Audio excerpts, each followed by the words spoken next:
Okay, friends, once again, welcome back and very good afternoon to everybody. I hope you all are safe, your family member, your relative, your parents, your friends all are safe and you are enjoying this new era, this new way of learning. Friends, we are discussing chapter number 11. Still, we had completed the theory of this chapter and right now we are discussing the numerical. Illustration number 1 and 2, we already had done with and come to the question number 3. पहले question को शांति से समझते हैं, बहुत ही अच्छा question है और फिर उसका सॉल्यूशन हम सोचने की ट्राई करेंगे। देखो ये फिजिक्स के अंदर आपको करना क्या होता है कि थोड़ा टाइम देना होता है। आपको सोचना, ऐसा नहीं है कि भाई देखा और तुरंत आ जाए आपको, ऐसा नहीं है। आपको थोड़ा सोचना है, समझना है क्वेश्चन को और फिर उसको सॉल्व करना है। चलो आराम से समझने की ट्राई करते हैं क्या बोल रहा है ये question. A sphere of 0.047 kg aluminum is placed for a sufficient time in the vessel containing the boiling water so that the sphere is at the 100. देखो सीधी सी बात है, बॉइलिंग वाटर का टेम्परेचर क्या होता है? 100 डिग्री 100। और उसके अंदर एक मेटालिक स्फीयर, एल्यूमिनियम स्फीयर रखा हुआ है, बहुत टाइम तक लगता है, तो ऑटोमेटिकली तो उसका भी टेम्परेचर क्या हो जाएगा? 100 degree degree Celsius.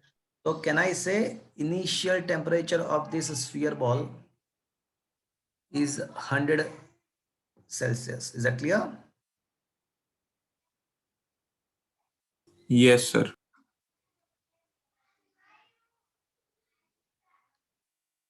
Sphere is equals to 100 Celsius. अब क्या हो रहा है? It is then immediately transferred to the 0.14 kg copper calorimeter. अब कैलोरीमीटर का मतलब क्या होता है पता है आपको? आपको पता होगा कि भाई a device which is used to determine the heat energy or heat. This is called the calorimeter. So calorimeter is nothing but it is a vessel containing the water. एक वेसल होता है water, it is containing by water और ऊपर से वो बंद होता है। मतलब ऐसा होता है कि कैलोरीमीटर एक सिंपल सा वेसल है, बट वो ऐसा वेसल होता है कि जिसको एटमॉस्फेयर से आइसोलेट किया होता है। मतलब वेसल में से बाहर और बाहर से अंदर एनर्जी ट्रांसफर ना हो, तो इस टाइप का जो कंटेनर है उसको ही कैलोरीमीटर बोलते हैं। तो कैलोरीमीटर जब वर्ड लिखा होता है तो आपको ये समझना है कि वो उसके एटमॉस्फेयर से आइसोलेट किया है, एटमॉस्फेयर के साथ उसका हीट एक्सचेंज नहीं रहेगा। ओके, तो इस यस मीटर के अंदर मैंने एक गर्मा गर्म क्या रखा है? स्फीयर रखा है। स्फीयर का इनिशियल टेम्परेचर था भैया 100, बट कैलोरीमीटर जो था ना उसके अंदर पानी था और उसका टेम्परेचर क्या था भैया? 20 डिग्री सेल्सियस 20 डिग्री सेल्सियस। तो अब क्या होगा सोचो भैया, वो गर्मा गर्म अंदर स्फीयर था, उसका टेम्परेचर 100 है बिकॉज उसको तो बॉइलिंग वाटर में से निकाला था, और उसको रख दिया पानी में, पानी का टेम्परेचर 23 ही था। तो अब क्या होगा? सोचो सोचो सोचो क्या होगा? सर वो स्फीयर में से ट्रांसफर, मतलब वो स्फीयर रिलीज करेगा। एग्जैक्टली तो तो ये बहुत ही सिंपल कॉमन सेंस है कि भाई यहाँ पे can I say heat energy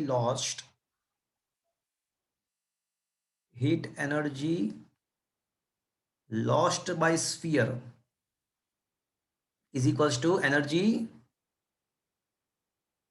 बोलो क्या लिखना चाहिए मुझे? Is equals to gain by वो gain by water. Hot wrong gain bye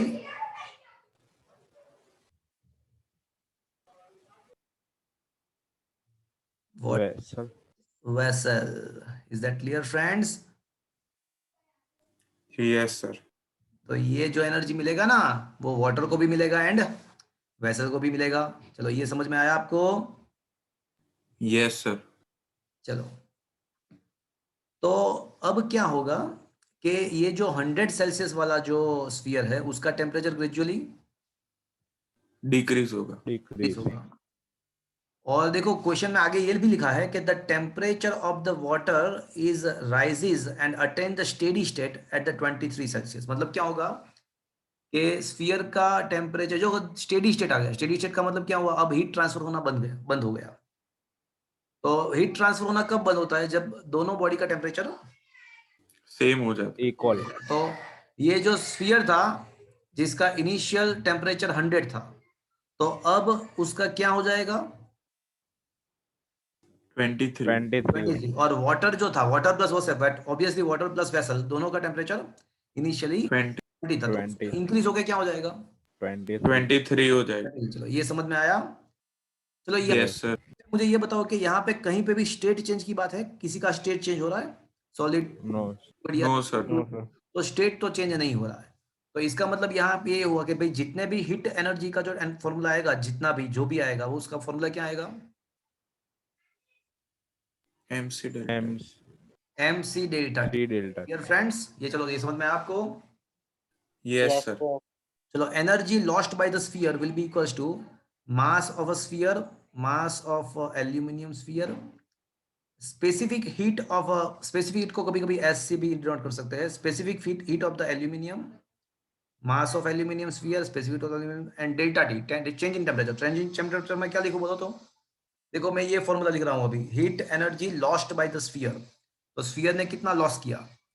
तो बोले 100 माइनस 20। Very good. कौन बोला? मानव। परफेक्ट। देखो यहाँ पे देखो, हीट एनर्जी का दो ही फॉर्मूला है, या तो एक है ms डेल्टा टी या mc डेल्टा टी, या फिर दूसरा है ml। बट ये वाला फॉर्मूला टेम्परेचर चेंज के लिए लगेगा, और ये वाला फॉर्मूला कब लगेगा? स्टेट चेंज हो यहाँ पे स्टेट चेंजिंग तो बात ही नहीं है। तो we must apply the formula ms delta T. Is that clear? तो that is the heat lost by the sphere, but मिलेगा किसको? तो बोले वाटर को वाटर एंड वेसल को। प्लस वेसल को। Is that clear? तो अब वाटर की बात करते हैं चलो। तो mass of water, specific heat of water into, मुझे क्या लिखना चाहिए? चलो बताओ मुझे। 20 माइनस क्या 23। चाहिए? बताओ भैया। चेंज इन टेम्परेचर बोलो। 20 plus 20 23 minus 20, change in temperature हाँ सर 23 में।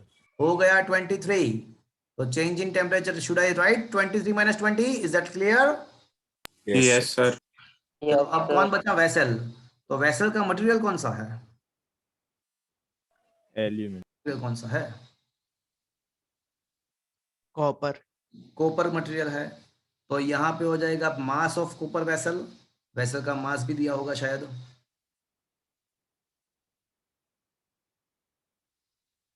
मास ऑफ कॉपर, 0.14 kg है। हाँ whatever will do this. Mass of copper, specific heat of the copper and change in temperature. तो change in temperature तो इसका भी कितना होगा? 23 माइनस माइनस 20। 20। चलो अब सारे वैल्यू सब देखो, ये फॉर्मूला मेन था। चलो ये समझ में आया सबको लॉजिकली? Yes sir. बस अब तो खत्म, अब तो जस्ट वैल्यू ही सब्स्टिट्यूट करना है और कुछ भी नहीं है। तो अब वन बाय वन चलो, मास ऑफ एल्यूमिनियम स्फीयर क्या है? तो बोले 0.047 है। Specific heat of the aluminium है, दिया हुआ है भैया क्या specific heat of the aluminium? नहीं भैया, नहीं दिया हुआ है। तो वही तो फाइंड करना है भैया। तो स्पेसिफिक हीट कैपेसिटी ही तो हमको एल्यूमिनियम का फाइंड करना है भैया, तो वही तो फाइंड करना है। Is that clear? Yes sir. Into 77 is equals to mass of water दिया हुआ है। Yes we have 0.25। Specific heat of the water दिया हुआ है। Yes we have 4.18 into 10 power 3। ये 10 पावर 3 है भैया, 10 पावर 3, 103 नहीं है। एंड इंटू 3, चलो मास ऑफ कैलोरीमीटर, मतलब कॉपर कैलोरीमीटर दिया हुआ है 0.14। 0.14।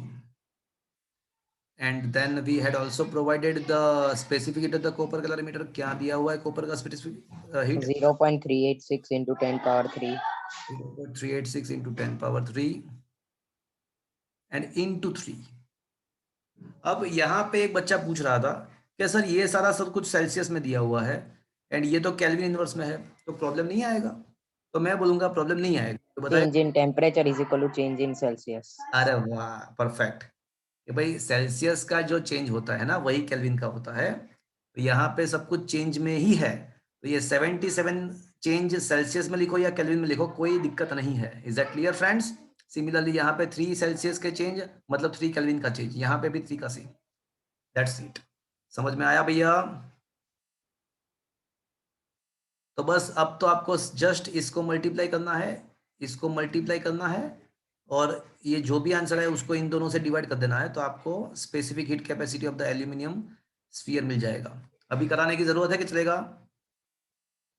चलेगा sir. Is it okay? Is it understood friends everybody? Yes sir. चलो, आया बात समझ में फ्रेंड्स?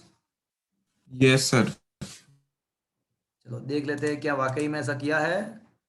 देखो वही किया है कि delta Q1 is equal to delta Q2 plus delta Q3। तो M1 C1 डेल्टा T में 100 minus 27, 100 minus 23 is equal to M2 C2 delta T2 MC3 C3, उसमें यहाँ पे 3 आएगा। That is the same thing. Okay, is it understood friend? Yes sir. चलो come to the question number 4 पे आ जाओ। That is also the similar kind of situation, similar kind of question. थोड़ा समझ के सोच के हम आगे बढ़ेंगे, मजा आएगा। सिंपल कॉमन सेंस आपको अप्लाई करना है कि कौन ले रहा है और कौन दे रहा है, और जितना वो देगा उतना ही वो लेगा ना। हाँ, Yes. that the other way the heat is not wasted in the other form, because हमारा जो कैलोरीमीटर होता है ना वो आइसोलेटेड होता है, तो वो हीट को एटमॉस्फेयर में नहीं जाने देगा। एक दूसरे के साथ आना जाना होगा बट बाहर नहीं जाएगा। देख लेते हैं अब क्या है। देखो अब क्वेश्चन ऐसा है कि 0.15 kg का आइस है हमारे पास, 0 सेल्सियस पे है, is mixed with 0.30 kg of water is 50 Celsius. सोचो आइस है 0 सेल्सियस पे, उसको वाटर के साथ मिक्स किया, तो कौन लेगा कौन देगा? आइस गेन करेगा, वाटर लूज करेगा। Very good. तो can I start from here कि heat lost by water is equals to heat gained by the ice. Can I say this? Yes sir. Is equals to heat gain by ice. अब थोड़ा सोचना, मेरी इच्छा ऐसी है कि आपके पास से मुझे कुछ आंसर मिले। चलो अब ये दिया हुआ है स्पेसिफिकली कि भैया जो इक्विलिब्रियम सेट हो रहा है ना, इक्विलिब्रियम वो 6.7 सेल्सियस पे हो रहा है, मतलब वाटर का टेम्परेचर क्या था? 50 था बच्चा। वाटर जो था हमारे पास उसका टेम्परेचर 50 सेल्सियस था, तो वो डिक्रीज होके कितना हो गया? उसने लॉस किया ना बेचारे ने, तो टेम्परेचर लॉस करके उसका कितना हो गया? 6.7 डिग्री। 6.7. तो what is the heat lost by the, देखो वाटर का टेम्परेचर कम हो रहा है, क्या यहाँ पे जो हमको वाटर दिया गया था 0.3 kg का, क्या वो स्टीम में या वो आइस में कन्वर्ट हो रहा है? उसका स्टेट चेंज हो रहा है कि नहीं हो रहा है? नहीं हो रहा है इसमें। नहीं हो रहा। जो वाटर दिया था उसका तो कुछ नहीं हो रहा है, जो वाटर दिया था वाटर का कुछ नहीं हो रहा है, वाटर तो वाटर ही है। तो उसने जो टेम्परेचर लॉस्ट किया that will be m of water, s of water, change in temperature from 50 to 6.7। चलो ये समझ में आया, that will be the heat lost by the water. But यहाँ पे मुझे आपको पूछना है, आपको थोड़ा मुझे बताना है, अगर ये समझ में आ गया तो मजा आ जाएगा। अब किसने? Sir ml। ml mass into latent heat of fusion of ice. अच्छा, क्या ये एडेक्यूएट है, सफिशिएंट है आप जो बोले वो? चलो ml मिलेगा तो क्या करेगा पता है आपको? ml मिल गया, चलो इतना हीट वाटर आइस को मिल गया, तो आइस का हो जाएगा कन्वर्जेशन वाटर में, बट वो जो वाटर बनेगा उसका टेम्परेचर क्या होगा? 0 डिग्री। और उसको कहाँ तक ले जाना है? 6.7 डिग्री तक। अब बताओ कि क्या लिखना चाहिए right side? ml plus mc delta T. Q1 plus Q2। आया बात समझ में? बिकॉज यहाँ पे जो हमने आइस डाला है ना वो 2 पार्ट में हीट को गेन कर रहा है। एक तो पहले वो खुद के स्टेट को चेंज करेगा 0 सेल्सियस पे ही रह के, और फिर उसका टेम्परेचर भी बढ़ेगा, तब जाके इक्विलिब्रियम सेट होगा। ये समझ में आया भैया? Yes. Yes sir. तो वाटर ने तो लॉस कर दिया, बट आइस 2 काम करेगी। एक तो आइस जो है ना वो अपना खुद का स्टेट को चेंज करेगा, और फिर उसके बाद स्टेट चेंज होने के बाद वापस से उसका टेम्परेचर भी 0 से रेज करना है। तो क्या करेंगे हम, मास ऑफ वाटर जो है वो स्पेसिफिक वाटर, ये हो जाएगा आपका ऑब्वियसली 42.3। ओके, 6.7 निकालोगे तो 43.3। सर स्पेसिफिक हीट ये लिखा ना मैंने, ये था। ऐसा नहीं सर, दी है तो अभी को। लास्ट में लिखते हैं।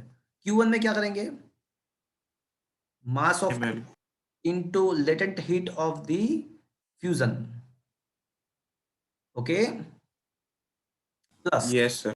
अब यहां पे कौन सा मास लिखूं,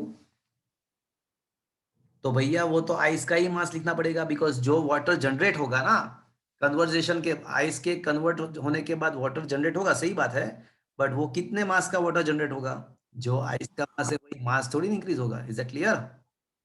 यस सर। तो मास ऑफ द आइस ही आएगा, बिकॉज भले ही वाटर में कन्वर्ट हो गया है, नो डाउट, बट उसका मास तो जो था वाटर आइस का वही रहेगा, into specific heat of the water, because now the state is water, and into delta T. Delta T के बदले क्या लिखूं, मुझे बताओ, कोई क्या लिखना चाहिए मुझे, क्या लिखना चाहिए? 6.7 minus 6.7 minus 0. Very good, very very good. अभी आपका दिमाग बराबर काम कर रहा है भैया। कि भाई क्या हुआ, वो जो गर्म पानी था उसने तो हीट लॉस किया बेचारे ने, और वो धीमे धीमे ठंडा हो गया, बट मिला किसको, बोले आइस को मिला। तो आइस ने क्या किया, दो काम किया, एक तो उसने खुद का स्टेट चेंज किया, एमएल आ गया, और दूसरा काम क्या किया, भाई स्टेट चेंज होने के बाद जो आइस का वाटर में कन्वर्ट हुआ, वो वाटर तो बहुत ठंडा है, 0 सेल्सियस पे ही है, तो उसको ले जाने, उसको इक्विलिब्रियम में लाने के लिए उसको 6.7 तक जाना है अभी। तो फिर टेम्परेचर चेंज हुआ ना, 0 से 6 पर, तो एमसी डेल्टा टी लिखा मैंने, एमसी डेल्टा टी। और डेल्टा टी क्या, तो बोले 0 से 6.7, तो change in temperature 6.7 minus 0। Is that clear friends? Yes sir. Yes, sir. आया ना मजा? तो चलो अब left hand side mass of water क्या लिखूं मैं, 0.3। Specific heat of the water क्या है, 0. 4186 जो दिया है वो, into 43.3 is equals to mass of ice, क्या दिया हुआ है भैया, 0.15 latent heat of the fusion ही तो 0.15. है, latent heat of the fusion ही तो फाइंड करना है। और मुझे वैसे पता है आंसर क्या आने वाला है। Latent heat of the fusion जो होता है ना, वो आपको पता है कितना होता है भैया, याद है किसी को?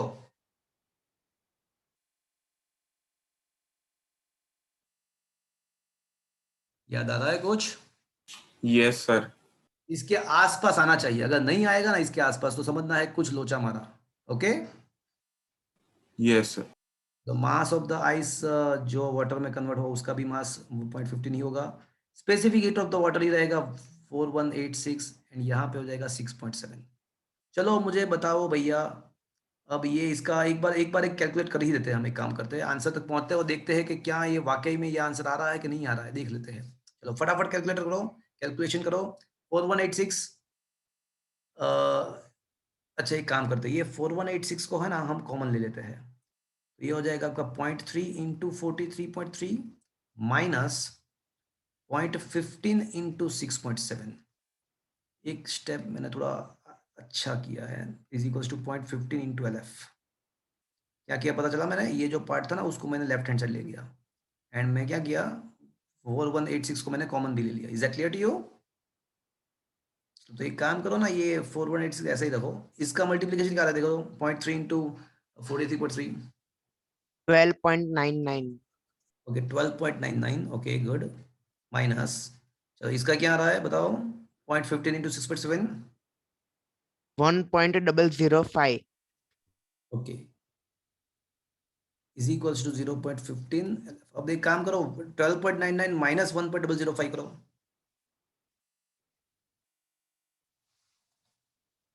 क्या आया, उस जो भी आया उसको 4186 से मल्टीप्लाई करो, 11.985.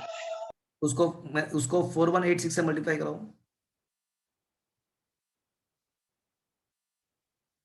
या Yes, sir. Final answer divide by 334461.4 आता है. डिवाइड बाय 0.15 कर दिया, डिवाइड बाय 0.15 कर Yes, दिया, sir. तो क्या Yes, sir. क्या आंसर आया, 3344 double three 61.4. 3344 61.4 61.4. और joule per KG, that is a joule per KG. तो अगर ये आंसर ऑब्वियसली जूल में आएगा, एम के यूनिट में आएगा। तो अगर इसको मैं ऐसा कह सकता हूँ 334.46 इंटू 10⁻³ जूल पर केजी, तो can I say it is a 334.46 kilo joule per KG, कह सकते हैं हम। So is it approximately equivalent to this one? yes no, आ गया भैया? Yes, sir. Is it understood friends? Yes, sir. तो yes बस sir. खाली ये सोचना है कि किसने लिया, जीवन में किसने दिया, और लिया तो लिया बट कैसे लिया, उसने वो हिट लेके क्या क्या किया, तो वो सब देखना है। That's it. Is that clear to you friends? Understood this? Are you understanding this question? Yes, sir. Yes, sir. Okay fine. आ रहा है ना मुझे? Yes, sir. Yes, sir. चलो, one more question in the same track. देखो ये question समझ में आ गया ना आपको? Okay, one more question on the same track. चलो, वापस से मैं आपको बोलूंगा कि थोड़ा सोचना है, थोड़ा समझना है, आराम से आगे बढ़ना है।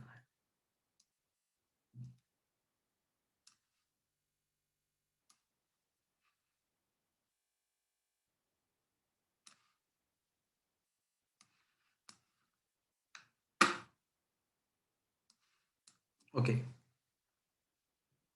क्वेश्चन ऐसा है कि calculate the heat required to convert 3 kg of ice from -12 Celsius kept in a calorimeter to the steam at 100 Celsius at the atmospheric pressure। देखो मतलब हमारे पास एक आइस है, उसका इनिशियल टेम्परेचर कितना है भैया? -12 degree Celsius. वो -12 डिग्री सेल्सियस पे जो आइस है ना, उसको कहाँ तक पहुंचाना है भैया? 100 degree. अरे नहीं भैया, उसको स्टीम में कन्वर्ट करना है भैया, स्टीम एट 100 सेल्सियस। तो सोचो कि कैसे कैसे वो एनर्जी लेगा। तो सबसे पहले वो जो एनर्जी लेगा ना, तो उसका क्या होगा? सोचो, सबसे पहला स्टेप, स्टेप 1, Temperature increase होगा. टेम्परेचर इंक्रीज होगा। तो सबसे पहले जो हमने यहाँ पे हीट प्रोवाइड करेंगे ना, देखो एक एक फ्लो चार्ट बना देते हैं। पहले पहले एक फ्लो चार्ट बना देते हैं। तो सबसे पहले जो वो हीट गेन करेगा ना, वो करने के द्वारा उसका क्या होगा? उसका टेम्परेचर, Temperature हाँ, -12 सेल्सियस है, तो वहां से बढ़ के कहाँ तक आएगा? 0 degree 0 Celsius. degree तो ये सबसे पहला स्टेप होगा। अब दूसरा स्टेप में वो जो हीट गेन करेगा, वो क्या करेगा? State change करेगा. स्टेट चेंज करेगा। तो वो किस में कन्वर्ट हो जाएगा? Water में. Water. liquid में वाटर में। एट विच सेल्सियस? 0 degree 0 Celsius. 0 सेल्सियस। चलो, अब मैं जो हीट प्रोवाइड करूंगा degree भैया, Temperature increase होगा. वो टेम्परेचर इंक्रीज करेगा, बट उसका स्टेट तो क्या रहेगा? Water ही रहेगा. liquid वाटर ही रहेगा। बट अभी जो हीट मैं प्रोवाइड करूंगा, वो क्या करेगा? उसका टेम्परेचर कहाँ से कहाँ पर करेगा? 100 degree 100 Celsius. degree. बट अभी मुझे क्या मिला? अभी मुझे Steam. अभी वाटर वेपर था, अभी अभी स्टीम liquid मिलेगा। अभी मुझे तो क्या करना है? मुझे तो क्या करना है भैया? मुझे वाटर नहीं रखना है, मुझे क्या करना है? Steam. steam में कन्वर्ट करना है स्टीम में कन्वर्ट करना है। तो वापस से मुझे क्या करना पड़ेगा? एक और Heat देना पड़ेगा. Temperature increase. एक और बार हीट प्रोवाइड करना पड़ेगा। हीट प्रोवाइड करनी पड़ेगी हाँ, तो वो क्या State करेगा? change. State change करेगा. तो Q1 का फॉर्मूला क्या होगा? चलो बताओ मुझे। MC डेल्टा टी या ML? MC MC delta delta T. Delta. MC delta T. वो MC, सी आइस या सी वाटर या C state, C steam?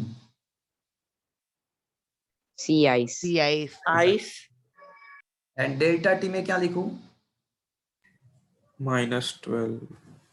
Final minus initial. तो 0 माइनस 0 0 प्लस minus 12। 12. प्लस 12 हो जाएगा। 0 minus -12, it will be a +12। Is that clear to you friends? Yes, sir. yes sir Yes, sir. चलो, अब mass of जो ice है ना, वो 3 kg है भैया। Specific heat of ice should be given, ये रहा specific heat of the ice is given 2100 joule per kg, and temperature raised by 12. तो देखो तो क्या आ रहा है भैया answer? 75600. 75600 600. joule. Can I say it is a 75.6 kilojoule? 10⁻³ मैंने कर दिया, चलेगा? Yes, sir. Yes. चलेगा ना? Yes, sir. 2. अब यहाँ पे हम स्टेप 1 खत्म हुआ, अब हम यहाँ पे क्या पहुंचे? आइस पे पहुंच गए 0 सेल्सियस पे। अब उसको कन्वर्ट करना पड़ेगा वाटर में, तो क्या लिखो भैया, बोलो? ml. ml. ml. एल है ना, जो लेटेंट हीट ऑफ फ्यूजन लिखो या इवापोरेशन लिखो? Fusion. Fusion. Fusion. तो ये आपका हो जाएगा 3 into latent heat of the fusion, it should be given, ये रहा आपके सामने 3.35 10⁵ तो ये हो जाएगा आपका, करो तो 3.35 इंटू 3 करो तो क्या मिल रहा है आपको? 10.05. 10.05 इंटू 10⁵ के बदले 10⁵2 इंटू 10⁵3 कर दो, चलेगा? Yes, Yes, sir. sir. और इसका क्या हो जाएगा? Kilo joule. Kilojoule. 1005 kilo joule.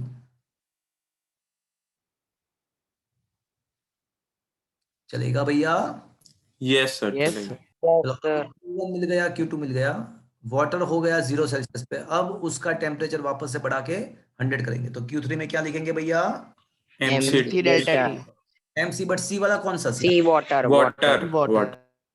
और डेल्टा टी में क्या लिखूं भैया? 100 minus 0. 100 minus. आ रहा है ना मजा? Yes, sir. Yes, sir. 3 kg का वाटर है, सी वाटर हमको दिया होगा, let specific heat of the water is given, should be given, ये रहा 4186 इंटू 100। तो करो तो 4186 इंटू 3, 4186 इंटू 3 क्या रहा है? 12558. 12558. 8 इंटू 10⁻², 100 का 10⁻², बट यहाँ पे अगर पॉइंट लिखते हैं तो इंटू 10⁻³ कर देंगे, चलेगा? Yes, sir. वैसे इंटू Yes, sir. 10⁻², बट मैंने क्या किया कि एक पॉइंट को left hand side decimal point को शिफ्ट किया, तो 10 मिलेगा, एडिशनल 10 मुझे मिलेगा, तो इंटू 10 10⁻², 10⁻³ हो जाएगा, तो ये हो जाएगा आपका किलो जूल। तो ये आ जाएगा आपका 1255.8 kilo joule. Is it understood friend? Yes, sir. अभी तो वाटर ही मिला है, मुझे स्टीम तक पहुंचना है, तो और एक बार और Q4 ml. ml। ml आएगा. बट अभी ये फ्यूजन का आएगा कि वेपराइजेशन का आएगा? Vaporization. का है. Vaporization. मास तो वही का वही, मास तो कंजर्व रहता है, मास का तो वही रहता है, 3 kg ही रहेगा, बिकॉज 3 kg के साथ ही हम प्रोसेस कर रहे हैं कब का। Latent heat of the vaporisation जो है ना, वो है आपका 2.256 हाँ 2.256 into 10 power 6. ये गलत लिखा हुआ, हाँ बराबर है, बराबर है, हाँ 2256 किलो जूल होता है, बराबर है, ये परफेक्ट है। तो करो तो 2.256 इंटू 3, 6.786. 6.78 68. 768. ओके। तो 10⁻6 के बदले मैंने क्या किया, 10⁻2 10⁻3 चलेगा? Yes, sir. तो यहाँ पे 1000 को मल्टीप्लाई कर दो तो 6.768 का हो जाएगा, 6768 इंटू 10⁻3 जूल, मतलब किलो जूल। अब the total heat required to do this, total heat required, सबका एडिशन कर दो. सबका एडिशन। तो चलो फटाफट एडिशन करो। तो 75.6 प्लस 1005 प्लस 1255.8 प्लस 767868, सबका एडिशन करो चलो। 9104.4. 9104.4 kilo joule. This should be our answer. 49 okay. तो क्या वाकई में ये आंसर आ रहा है? चलो देख लेते हैं।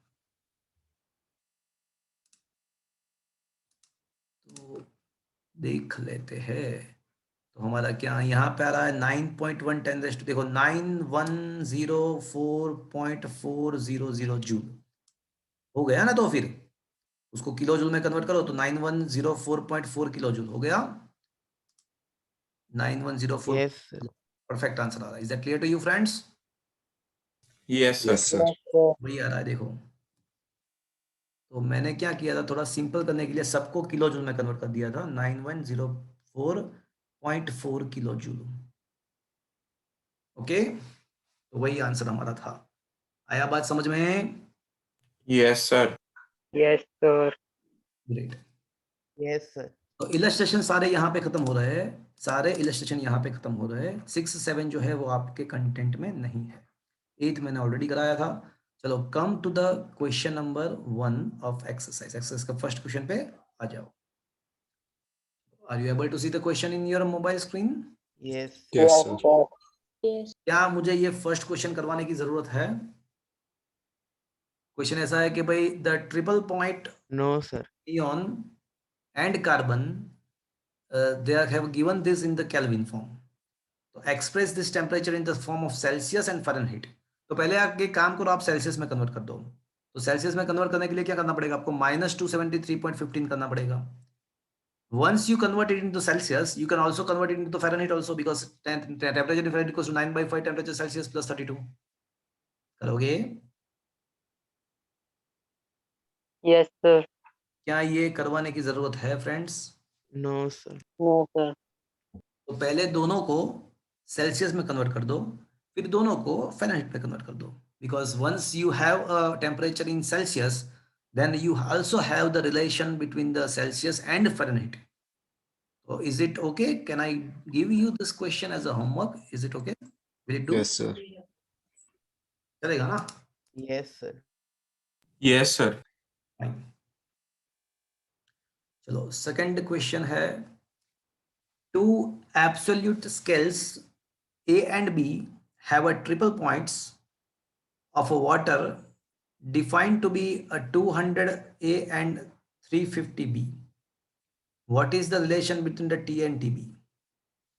तो क्वेश्चन पहले तो ये लग रहा है कि क्वेश्चन क्या पूछ क्या रहे हैं वो लोग, ऐसा लगेगा आपको वे क्या पूछ रहे हैं। ओके,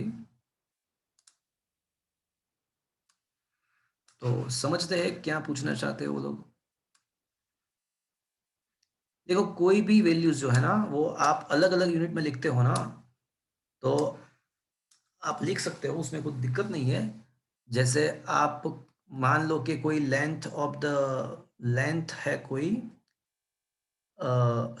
ऑब्जेक्ट का लेंथ है, तो आप लिख सकते हो भाई 10 metre that is also equals to, can I say it is 1000 centimetre, लिख सकते हो ना।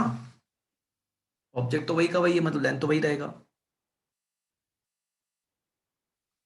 तो that is equals to, can I say it is n1, it is like n1 u1 is equals to n2 u2, जो हमने second chapter में एक बार बात किया था। Numeral value unit, numeral value unit. Is that clear? Yes, sir. यहाँ पे दोनों के न्यूमरल वैल्यू, ये TAN जो TB है ना वो उसके न्यूमरल वैल्यू मतलब n1 और n2 है, तो n1 और n2 के बीच में रिलेशन आपको लाना है। तो हम क्या करेंगे, हम एक सिंपल काम करेंगे, हम कोई थर्ड बॉडी ले लेंगे, अज्यूम करेंगे, assuming that temperature of any body, any object is TA in a scale। मतलब दो अलग अलग यूनिट्स है, एक टेम्परेचर का जो स्केल है वो A है, it is like a kelvin and Celsius, like a kelvin unit and Celsius unit. मतलब यहाँ पे केल्विन एंड सेल्सियस के बदले A एंड B लिखा हुआ है। तो मैंने मान लिया कि वो जो ऑब्जेक्ट है ना उसका टेम्परेचर TA है इन A scale and it is TB in the B scale. So can I write a TA into A is equals to TB into B because object तो वही का वही है। यूनिट चेंज हो रहा है ना, बट टेम्परेचर तो उसका वही का वही रहेगा। Like N1 U1 is equal to N2 U2। यहां तक पहुंचे? Is that clear? यहां तक पहुंचे सब लोग? ऑब्जेक्ट तो वही का वही है, Yes, sir.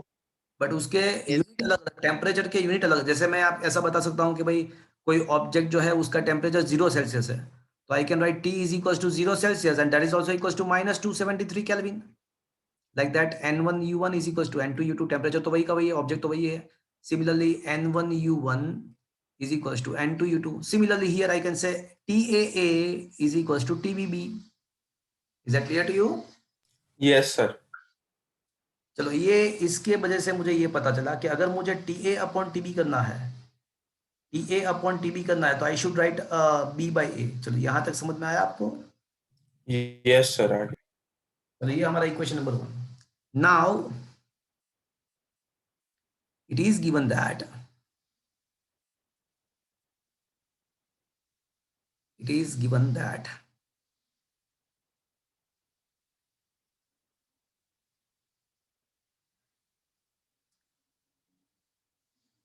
that triple point, आपको ट्रिपल पॉइंट पहले पता है ट्रिपल पॉइंट किसको बोलते हैं? नहीं सर, नहीं पता है। हाँ, वो मैं बता दूं, चलो। तो फ्रेंड्स, एक ऐसा टेम्परेचर एंड प्रेशर हो सकता है, बॉडी का कोई भी ऑब्जेक्ट का पर्टिकुलर टेम्परेचर एंड प्रेशर ऐसा हो सकता है कि body all the 3 states can achieve simultaneously together. देखो, मैं आपको सीधी सी बात बताऊं, जब वाटर इवापोरेट होता है, जब वाटर 100 सेल्सियस पे इवापोरेट होता है, तो उसके 2 स्टेट एक साथ में होते हैं। कौन कौन से state? Liquid and gas. And gas. बराबर है। जब आइस मेल्ट हो रहा है, तो उसके वहां पे भी उसके 2 स्टेट स्टार्ट में साथ में हो रहे हैं। Solid and liquid.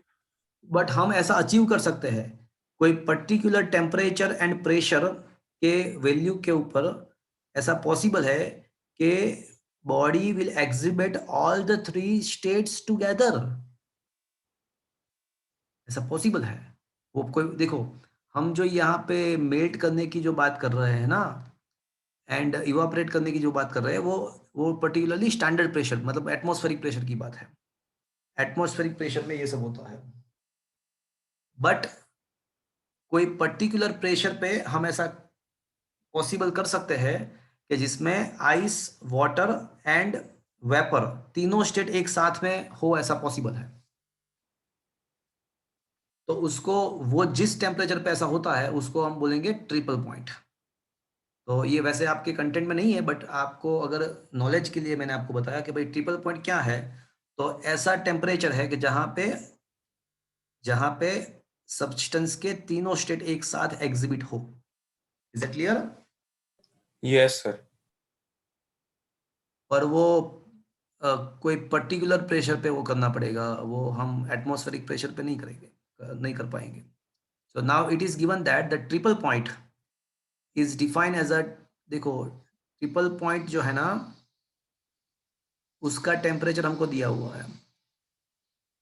Triple point has a temperature is equals to either 200A and that is also equals to 350B, because वो ट्रिपल पॉइंट तो वही का वही है। तो बट यूनिट अलग अलग है, बट दोनों को कंपेयर तो कर ही सकते हैं ना। तो मतलब क्या यस सर। मतलब ये हुआ कि 200A is equals to 350B। Is that clear? Yes sir. तो इसका मतलब ऐसा हुआ कि B/A को अगर आप सब्जेक्ट ऑफ इक्वेशन बनाएंगे तो क्या मिलेगा आपको? 200/350। तो can I say it is a 4/7? Yes sir. So now from equation number 1 and 2,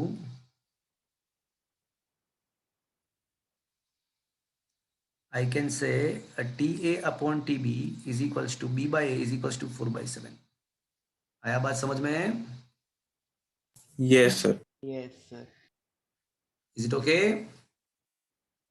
yes sir. That's all। चलो, तो क्या ये क्वेश्चन आपको समझ में आया भैया? Yes, sir. नेक्स्ट क्वेश्चन, तो T A upon T B is equal to 4/7, मतलब T A is equal to 4/7 T B, हमको रिलेशन लाना था, तो रिलेशन हमने अचीव कर लिया। क्वेश्चन नंबर 3 पे आ जाओ। क्या लिखा है कि the electrical resistance in ohm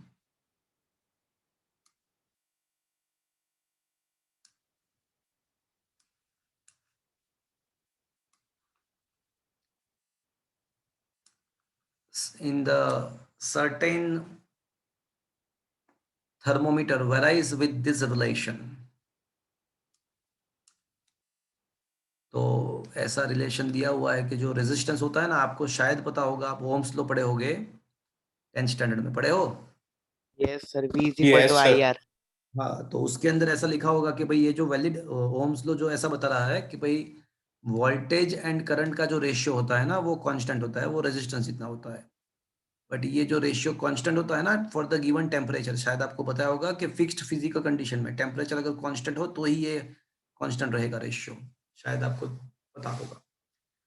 but अगर टेम्परेचर चेंज होता है ना, तो रेजिस्टेंस भी चेंज होगा, और वो टेम्परेचर के साथ रेजिस्टेंस का जो वेरिएशन है ना, वो इस फॉर्मूला के द्वारा दे सकते हैं। ये दिया हुआ है कि भाई resistance is very with this formula with the temperature, well alpha, where alpha is a temperature coefficient of a resistance, so temperature coefficient बोलते हैं। तो इसको थोड़ा मैं और सिंप्लीफाई करता हूँ, क्या ना, इसे it is r is equals to r0 plus alpha r0 t minus t0।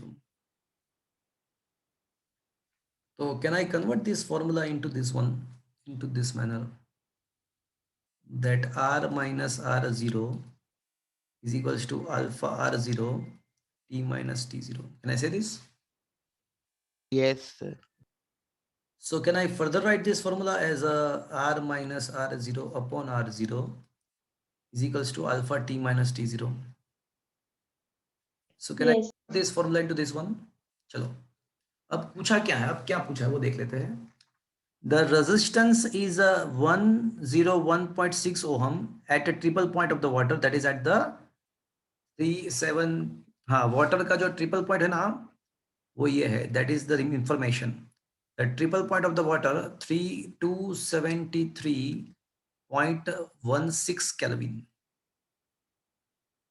तो ये वाटर का ट्रिपल पॉइंट है, तो ये पर्टिकुलर ये टेम्परेचर पे एंड एक पर्टिकुलर 4.58 मिलीमीटर ऑफ Hg, अगर ये प्रेशर होगा, आपको नहीं दिया है टेक्स्ट बुक में, मैं आपको बता रहा हूँ कि अगर आपके पास वाटर का ड्रॉपलेट है, तो उसका ये टेम्परेचर मतलब 0.01 सेल्सियस, 0.01 सेल्सियस, एंड उसका प्रेशर अगर ये millimetre of Hg 4.58 millimetre of Hg जितना प्रेशर, मतलब एटमॉस्फेरिक प्रेशर से बहुत ही कम।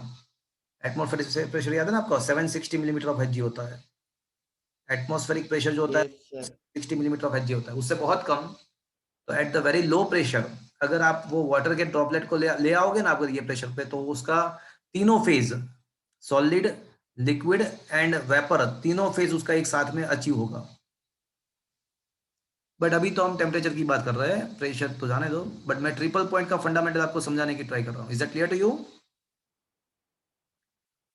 तो पूछा क्या है कि भाई रेजिस्टेंस जो है ना, वो 101.6 ओम है एट द ट्रिपल पॉइंट, मतलब 7273.16 केल्विन पे, and it is 165.5 ohm at a normal melting point, that is a 600.5 Kelvin.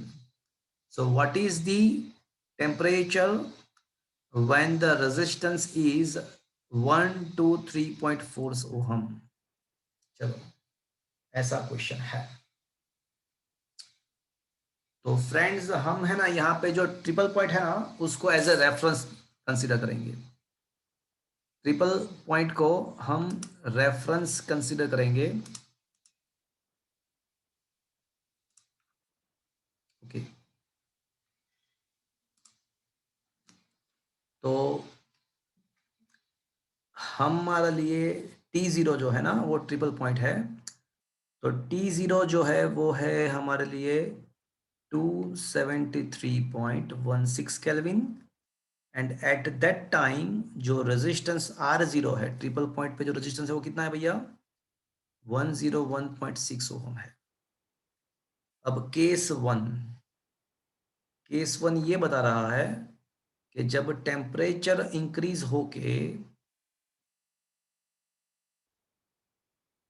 600.5 kelvin हो रहा है, एट दैट टाइम जो रेजिस्टेंस हो रहा है वो 165.5 ओम है। तो ये कंडीशन हम ऊपर के इक्वेशन में हम ये कंडीशन अप्लाई करेंगे। तो रेजिस्टेंस का जो वैल्यू है वो 165.5 है, माइनस R0 का जो वैल्यू है 101.6 है, divide by 101.6 is equals to alpha T minus T0। तो 600.5 माइनस 273.16, चलो तो क्या आ रहा देखो। तो ये 165.5 माइनस 101.6 डिवाइड बाई 101.6 करो तो क्या आ रहा है? बताओ भैया क्या आ रहा है? 0.63 approximately. 0.63। Yes sir, approximately ये रहा है राउंड ऑफ में। अच्छा, और बताओ मुझे पूरा बताओ ना, इसमें क्या है पूरा बताओ। 0 पॉइंट पूरा 628. 89 अच्छा 628 मतलब 628 9 मतलब 629 629 लिखेंगे हम। ओके,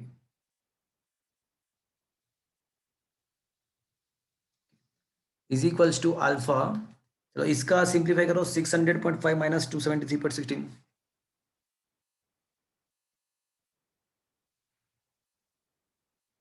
बोलो क्या? 327.34 327। अब एक काम करो, ये 0.629 को 327.34 से डिवाइड कर दो। 0.629 को 327.34 से डिवाइड कर दो, तो क्या आ रहा है आंसर? 0.001 डबल जीरो आ रहा है, फिर से करो एक बार। 0.629 तो 0.00192 0.00192 के 00192 के बाद क्या आ रहा है? 154. और इसका जो यूनिट है वो सेल्सियस यूनिट आएगा। इसका जो यूनिट है वो सेल्सियस इनवर्स। क्यों?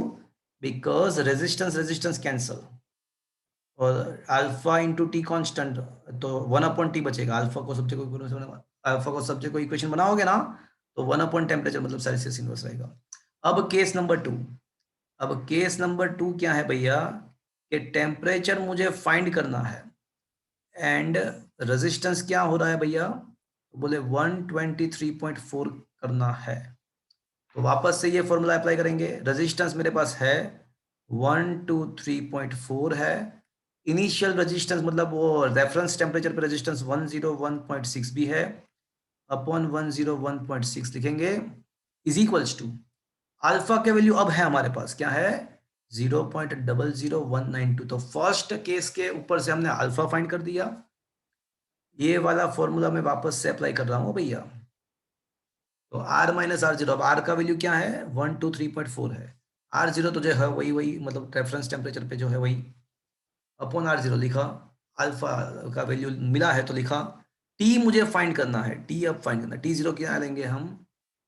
273.16 ही तो लेंगे। तो चलो, तो 123.4 माइनस 101.6 करो तो क्या आ रहा है? Sir, 0.214 पूरा उसका LHS. हाँ सर. और उसको वापस से 0.00192 से डिवाइड करो। 0.00192 से डिवाइड करो। 11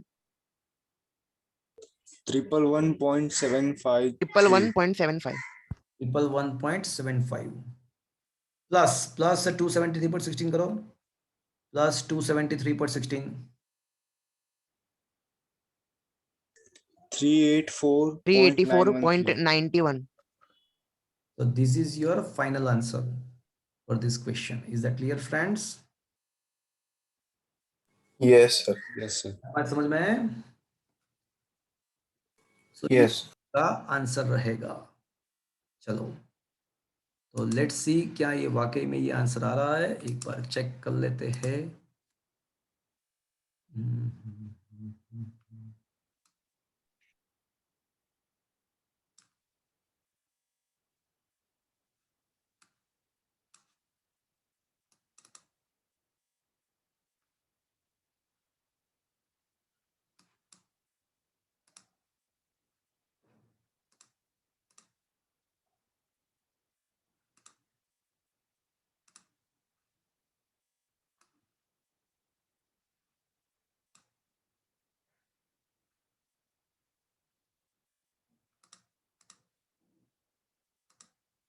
ओके,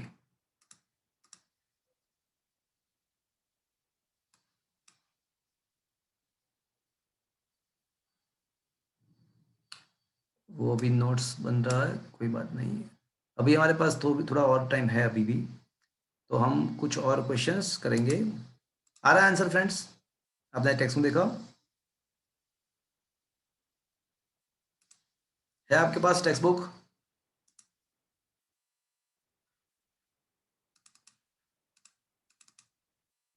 Yes, sir.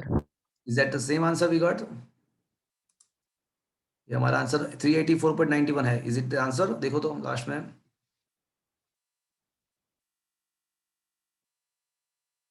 आ रहा है।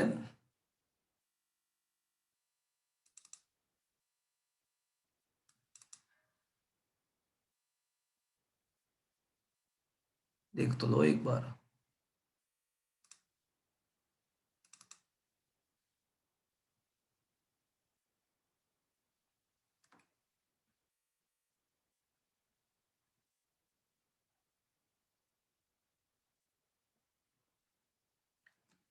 कोई वेरीफाई करके देगा?